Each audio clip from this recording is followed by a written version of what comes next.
Hello అందరికీ నమస్కారం. Welcome back to Madhurimalu. ఇంకా ఎవరైనా మన ఛానల్ని సబ్స్క్రైబ్ చేసుకొని ఉండకపోతే ప్లీజ్ ఇప్పుడే సబ్స్క్రైబ్ చేసుకోండి. ఇక లేట్ చేయకుండా మన స్టోరీలోకి వెళ్ళిపోదామా? ఉంటా నీ జతగా ఎపిసోడ్ 39. అక్కడ జరుగుతున్నది చూస్తూ తన భర్త తన కోసం స్టాండ్ తీసుకుంటూ ఉంటే చాలా నచ్చేస్తుంది సింధుకి. ఒక్క క్షణం లోకాన్ని జయించిన ఫీలింగ్ తన కళ్ళల్లో స్పష్టంగా కనిపిస్తుంది. ఇప్పుడు నేను మీ అందరికీ ఒకటే విషయం చెప్పాలి అనుకుంటున్నాను. ఎవరైతే కారణం లేకుండా నా భార్య గురించి తప్పుడు వార్తలు సోషల్ మీడియాలో లేదంటే న్యూస్ ఛానల్స్లో వేశారో వాళ్ళందరూ కూడా ఇంకొక గంటలో వాళ్ళ వీడియోస్ డిలీట్ చేసి సారీ చెప్తూ ఇంకొక కొత్త వీడియో పోస్ట్ చేయాలి.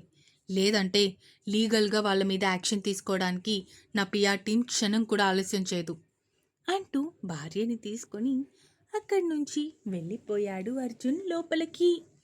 అక్కడ జరిగినది చూసి అలా షాక్ అయ్యి ఉండిపోయారు. ఇక కార్తిక్ తప్ప మిగతా వాళ్ళు అందరూ లోపలికి రావడంతో పంగా చూస్తూ ఈ ఫాల్స్ ఎలిగేషన్స్ ఎక్కడి నుంచి స్టార్ట్ అయిందో, దీనికి ఫాస్ట్గా ఎవరు వీడియో చేశారో, వైరల్ ఎలా అయిందో అన్నీ తెలుసుకో. అండ్ ఇంకొక విషయం నీకు ఆల్రెడీ చెప్పా, మళ్ళీ చెప్తున్నా, లేదంటే నేనే చూసుకుంటాను.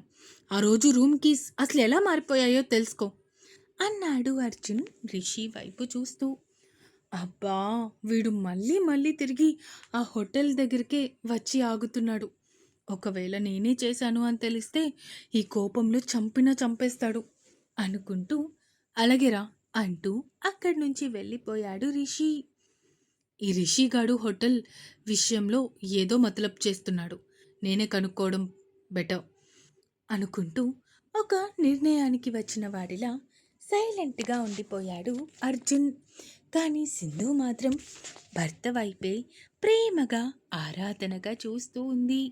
అర్జున్కి తన పట్ల ప్రేమ ఉంది అని తెలుసు, కానీ మరి ఇంత ప్రేమ అని ఎప్పుడూ అనుకోలేదు. అలాంటి భర్త దొరికినందుకు ఎంతో మురిసిపోయింది సింధు. కొంచెం సేపటికి అర్జున్ భార్యని తీసుకుని అక్కడి నుంచి ఇంటికి స్టార్ట్ అయ్యాడు. ఇక్కడ న్యూస్లో మొత్తం చూసిన జగదీశ్వరీదేవి కోపంతో రగిలిపోతూ ఉంది.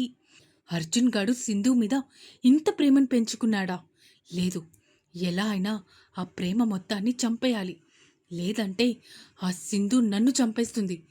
ఏదో ఒకటి చేయాలి, కానీ ఏం చేయాలి అనుకుంటూ ఆలోచిస్తూ ఉంది జగదీశ్వరీదేవి. లేదు, ముందు ఖచ్చితంగా వాళ్ళిద్దరి మధ్య దూరాన్ని పెంచాలి. ఆ దూరమే శాశ్వతంగా చేసి అర్జున్కి స్పందనకి పెళ్లి చేయాలి. అసలు ముందు వాడు ఆ రూమ్లోకి ఎలా వెళ్ళాడో, అసలు ఏం జరుగుతుంది అనుకుంటూ ఆలోచిస్తూ తన అన్నయ్యకి ఫోన్ చేసింది. నువ్వు జాగ్రత్తగా ఉన్నావు కదా, నువ్వు బయటపడితే నేను బయటపడడానికి ఎంతో సమయం పట్టదు అన్నయ్య అంది జగదీశ్వరీదేవి. లేదురా, చాలా తెలివిగా వేరే వాళ్ళ మొబైల్ ద్వారా చేయించాను. నేను అలా చేసినట్టు వాళ్ళకు కూడా తెలీదు, కాబట్టి నువ్వు అస్సలు కంగారు పడకు అన్నాడు అతను. అదంతా సరే కానీ ఇంతకీ ఈ విషయం కనుక్కున్నావా? ఏ విషయం తల్లి? అదే అన్నయ్య, ఆ రోజు అర్జున్ ఆ రూమ్లోకి ఎలా వెళ్ళాడు? కనుక్కున్నాను. అది ఆ రిషిగాడున్నాడు కదా, వాడే కార్డ్స్ మార్చేశాడు. అందువల్లే వాడు ఆ రోజు సింధు గదిలోకి వెళ్ళాడు. ఇంకొక ముఖ్యమైన విషయం కూడా తెలిసింది. అదేంటంటే మరుసటి రోజు ప్రెస్ని పిలిచింది కూడా రిషినే అన్నాడు అతను. ఏమంటున్నావన్నయ్య, నువ్వు చెప్తుంది నిజంగానా అడిగింది జగదీశ్వరీదేవి. నీకింతకు ముందు కూడా చెప్పాను వాడికి నీ గురించి నిజం తెలిసిపోయింది అని, కానీ నువ్వే నా మాట వినకుండా ఇంతవరకు తెచ్చుకున్నావు. చూసావా ఇప్పుడు ఏం జరిగిందో? అందుకే ఇప్పటికీ మించిపోయిందేం లేదు. అర్జెంటుగా ఆ రిషి గాడి బండారం మొత్తం అర్జున్ ముందు బయట పెట్టాలి, అప్పుడే మనకి లాభం అన్నాడు అతను. అప్పుడే కంగారు పడుకు అన్నయ్య, నేను చెప్తాను. లేదంటే ఇది అంతా ఎవరి ప్లాన్ అయినా ఉందా అనేది మనం తెలుసుకోవాలి. అప్పుడు వాడిని కరెక్ట్గా మనం వాడుకోవచ్చు అర్జున్ దగ్గర అంది జగదీశ్వరీదేవి. సరే అంటూ కాల్ కట్ చేసేశాడు అతను. ఇక్కడ ఇంటికి చేరుకున్నారు అర్జున్ ఇంకా సింధు. జగదీశ్వరీదేవి ఎంతో ప్రేమ ఉన్నట్టు కోడలికి కొడుకుకి దిష్టి తీసి అప్పుడు లోపలికి రానిచ్చింది. అమ్మా, ఇప్పుడెందుకు దిష్టి అడిగాడు అర్జున్ అయోమయంగా. అదేమిట్రా అలా అంటావు? నా కోడలు ఎంత పెద్ద గండం నుంచి బయటపడింది, మరి అలాంటప్పుడు దిష్టి తీయకపోతే ఎలా నాన్న? అందరి కళ్ళు తన మీద నీ మీదే ఉన్నాయి. అసలే ఎవరి చెడు కన్ను పడిందో ఏంటో, మీ ఇద్దరి మీద ఉదయం లెగిచిన వెంటనే ఇలాంటి వార్త వినాల్సి వచ్చింది అంటూ కావాలనే 2 కన్నీటి బొట్లు రాల్చుతూ అర్జున్ ముందు సింపతి గెయిన్ చేసింది జగదీశ్వరీదేవి. అమ్మా, నువ్వు ఇంకా ఎక్కువగా బాధపడకు, సరేనా? నేను చూసుకుంటాను కదా. నువ్వు అస్సలు దేని గురించి బాధపడకు.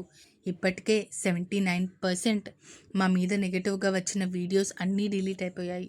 సో అస్సలు నువ్వు కంగారు పడకు, అర్థమైందా? మిగతావి కూడా అన్నీ క్లియర్ అవుతాయి అన్నాడు అర్జున్ తల్లి వైపు చూస్తూ. అలాగే నాన్న అంటూ ఎక్కడ లేని ప్రేమ మొత్తాన్ని కొడుకు మీద కోడలి మీద చూపిస్తూ ఉంది జగదీశ్వరీదేవి. ముందు వెళ్ళి ఇద్దరూ స్నానం చేసి రండి, ఆ తర్వాత మీకు భోజనం వడ్డిస్తాను అంటూ చెప్పడంతో అక్కడి నుంచి పైకి వెళ్ళిపోయారు ఇద్దరూ. ఇప్పుడు ఓకే కదా నువ్వు? కంగారు పడుకు, రేపు ఎల్లుండికి మొత్తం అంతా సెట్ అయిపోతుంది. తర్వాత ఒకసారి అత్తయ్యకి ఫోన్ చేసి మాట్లాడు. అత్తయ్య వాళ్ళు కూడా కంగారు పడుతూ ఉంటారు కదా అన్నాడు అర్జున్ సాఫ్ట్గా. Thank you Arjun, thank you so much. నువ్వు నన్ను ప్రేమిస్తున్నావని తెలుసు, కానీ ఇంత ప్రేమిస్తున్నావని ఎప్పుడూ అనుకోలేదు. Thank you, thank you for coming in to my life. ఏయ్ రాక్షసి, నాకెందుకు థ్యాంక్స్ చెప్తున్నావే అడిగాడు అర్జున్ చిరునవ్వుతో. నువ్వు అలా అనకు అర్జున్. ఈరోజు ప్రెస్ మీట్కి ముందు నేనెంత భయపడ్డానో నాకు మాత్రమే తెలుసు. అలాంటిది ప్రెస్ మీట్ తర్వాత కొండంత ధైర్యం వచ్చింది. ఇక మీదట నాకు ఏ కష్టం వచ్చినా ఆ ప్రతి కష్టంలో నువ్వు నాకు తోడుగా ఉంటావు అని నమ్మకం, భరోసా వచ్చాయి అంది సింధు. అయ్యో పిచ్చి సింధు, ఆ నమ్మకాన్ని ఇంకొన్ని రోజుల్లో మొత్తం పోగొట్టుకుంటావు. ఏయ్, నేను నా పెళ్ళానికి కాకుండా ఇంకెవరికి సపోర్ట్ చేస్తానే? ఇలా ఏడవకు. ఇది మనం హ్యాపీగా ఉండాల్సిన టైం, అర్థమైందా? అయినా ఎవరో ఏదో అంటే నువ్వెందుకు అలా అనుకోవడం? నువ్వేంటో నాకు తెలుసు, నీ ప్రేమ ఏంటో నాకు తెలుసు. ఎన్నిసార్లు నేను చూడలేదు, కాబట్టి అవన్నీ వదిలే, పిచ్చి మొద్దు. అయినా ప్రెస్ మీట్ అంతా బాగా జరిగిపోతే అమ్మాయి గారు నాకేదో ట్రీట్ ఇస్తానన్నట్టు గుర్తు, అదేంటో చెప్తారా అడిగాడు అర్జున్ భార్య వైపు కొంటెగా చూస్తూ తన మూడ్ మార్చే ప్రయత్నం చేస్తూ. ఇస్తా అంటూ మునివేళ్ల మీద నిలబడి తలలోకి వేళ్ళు పోనిచ్చి భర్త తలని కొంచెం కిందకి వంచి తన పెదాలను అందుకుంది సింధు. భార్య ఇచ్చిన ముద్దుకి కొంచెం ఆశ్చర్యపడిపోయినా మళ్ళీ అర్జున్ హైట్కి సింధు అందదు అన్న ఉద్దేశంతో తనని ఎత్తుకొని ఆ ముద్దుని కంటిన్యూ చేస్తూ ఉన్నాడు అర్జున్.